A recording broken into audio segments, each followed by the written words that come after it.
What's up, everybody? Welcome to Dice House and their DCO commentary. Today, bringing you a special little PvP match here. I'm playing with a couple of the members of Soljas here, along with my league mate Shiva here. Today, I want to talk to you guys about, most of you already know, Update 14 hit Monday, and we got a nice PvP update there. A couple of things I'll talk about. Patch notes for this were huge. Alright, so keeping that in mind, I'm just going to talk about like two or three of the biggest things that came out with this. Just touch on those briefly, especially what they did with the scoring for arenas. Mainly, the big thing that came with update 14 though was the cross faction queues, the whole suicide squad aspect of doing arenas now, where you can queue in.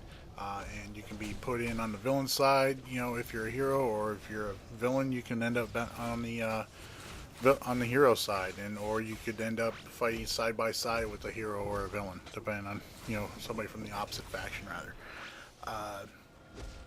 Now, a couple things I want to say about that is, folks, I know there's probably some people out there who don't like the opposite faction very much. I know there's a few people out there on the villain side, and there's a few heroes too, that really do not like me. But here's the thing though, and the feeling's mostly mutual, depending on who the individual is.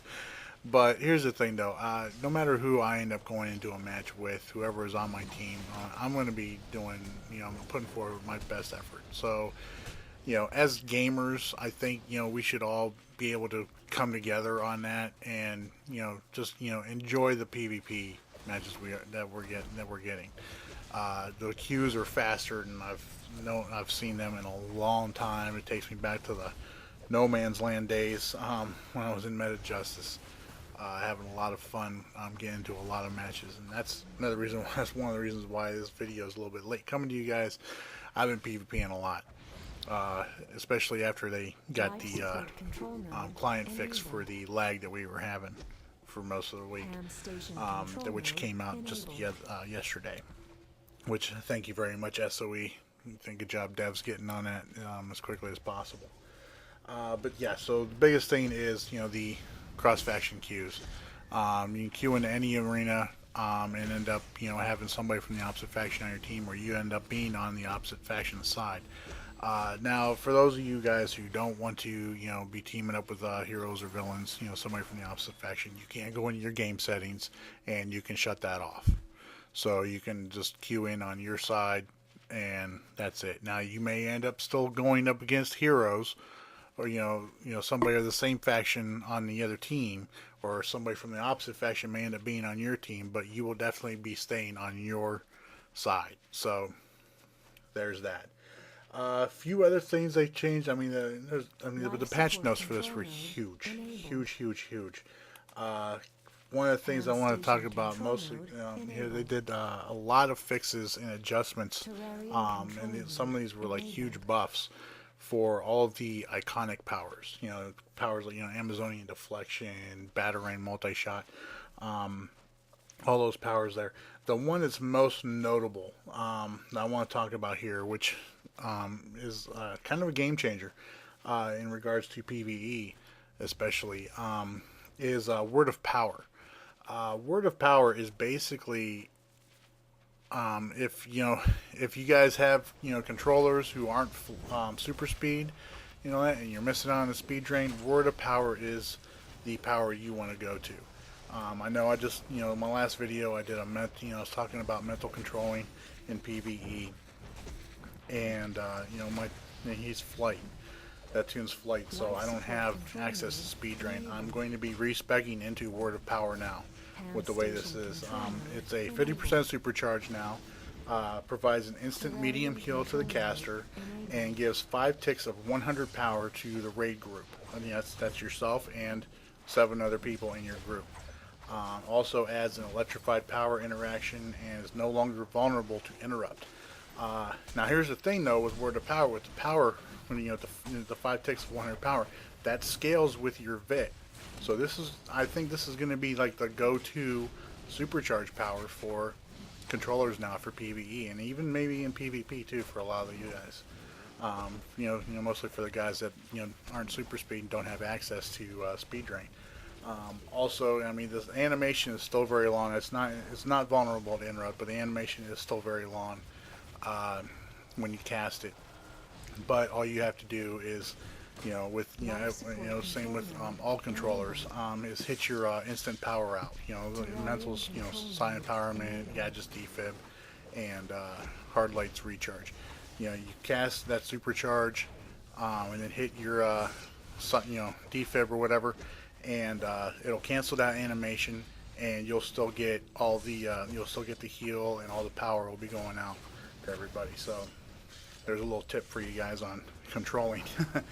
But yeah, that is by far the most noted game-changing one that I've seen so far here. I mean, there's a lot of changes, all majority of the iconic powers. So I'll have the patch notes for you guys in the description below that you can go read. Another thing they did was they adjusted the way that the PvP arenas are scored now. Base score for all arenas starts out at 1,000. This is excluding the team deathmatch. Well, no. Yeah. This includes the team deathmatch maps. The one that's most notably changed is the moon base 5v5. Now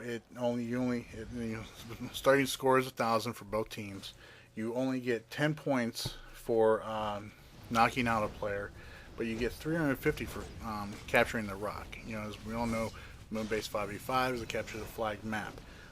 Basically, the way that this all boils down to is these maps are much more focused on actually playing the objective and capturing the flag, holding the nodes, capturing the nodes and everything.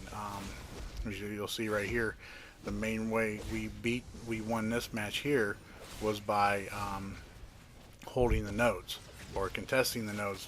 The other team was holding. We did not win this through kills because say in Star Labs, for instance, here the kill here, you only get 1 point for a held, 3 per tick. 2 points held, you get 8 per tick. 3 points held, you get 25 per tick. Let's see, it doesn't really state here how many points you get for a KO.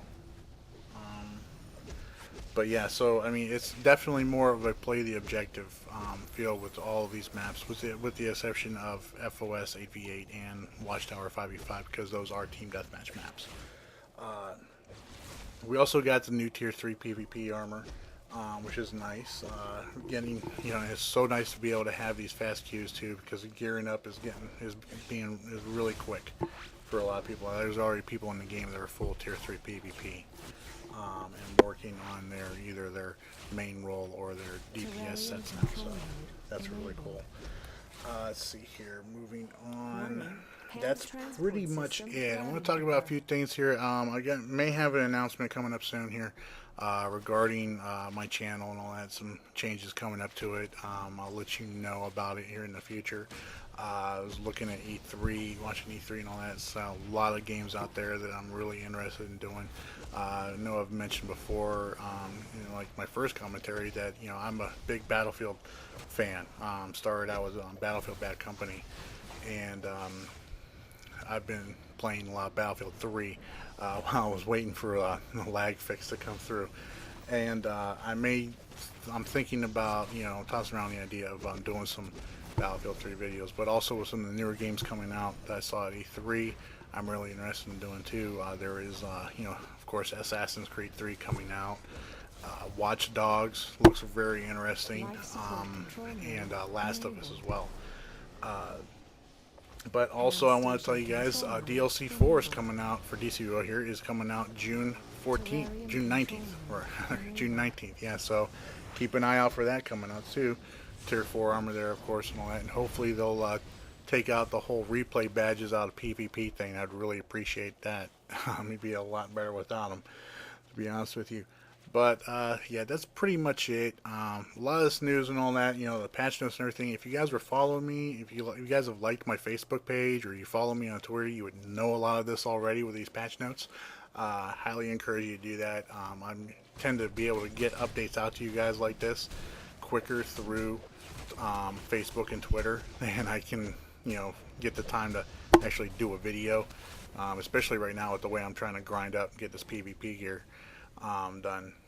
But that's pretty much it. Let me know what you guys think in the comments below. If you liked the video, please do so by giving it a thumbs up. And if you haven't done so already, please subscribe. And keep in mind too, I may have some big news here coming up that I'm really excited to tell you guys about, if it comes through or not. That I'll be able to announce it to you guys. Also, I'm now co-hosting the DCUO Show. Link to them will be in the description below also. Until next time though, thanks for watching, and y'all take care. Bye.